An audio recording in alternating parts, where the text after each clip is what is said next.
Hi guys, welcome to Travel with Austin. I'm Austin, and today we will be talking about the rise and the fall of the Buckeye Lake Amusement Park. Now, Buckeye Lake is a lake located just outside of central Ohio. It spans across 3 different counties, and its history spans across 4 centuries. Originally known as the Buffalo Swamp, with the building of the canal system in Ohio, they decided that dams needed to be created to fill the canals.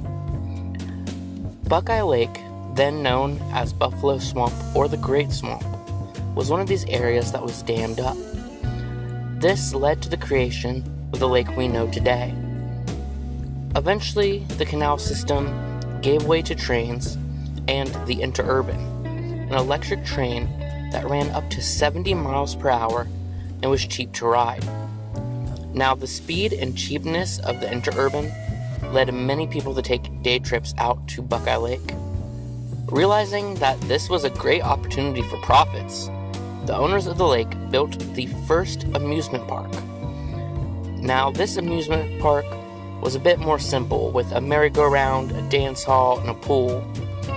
And this amusement park remained until 1927, when a cyclone blew it away. Now, for many, this would be a setback or even possibly the end of their business. But for the owners of the park, they just took this as an opportunity to build up bigger and better. The new Buckeye Lake Amusement Park was even more popular than before, with a nightclub and Dips, a famous wooden roller coaster. Several hotels also popped up along the lake. Some reports say that over 15 hotels popped up.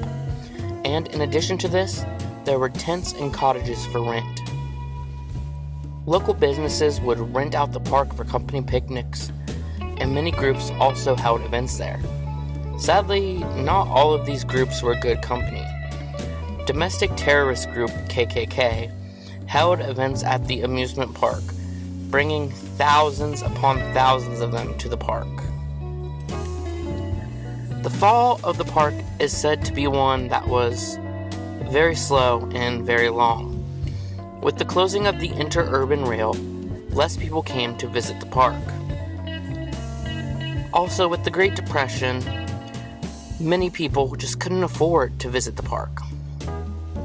The rides at the park were also very unsafe, with numerous accidents, such as one incident where a young kid was thrown off a ride while it was operating and had to be taken to the hospital. Most of the park was also made of wood, and many venues at the park ended up being burned down by the Buckeye Lake arsonist. However, one of the final nails in the coffin was in 1958, when the famous Dips roller coaster had an accident during operation. Although the accident was not fatal, many were sent to nearby hospitals. It is believed that 16 of the 24 people on the ride were injured and sent to the hospital. Further aiding the downfall of the park and of Dips is that the park management and local police attempted to obscure the incident and the facts of it, not only from the press, but also from state police who had arrived at the scene.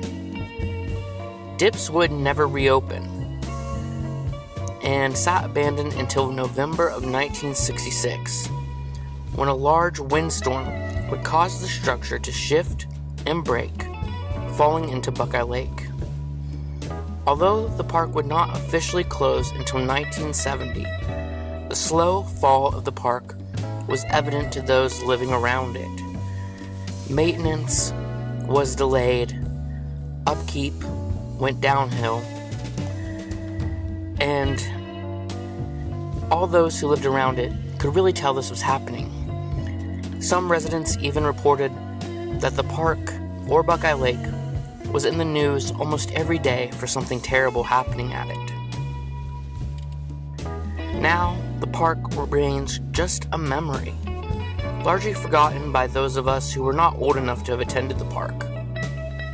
And that is the rise and the long, slow fall of the Buckeye Lake Amusement Park. Thank you all for watching.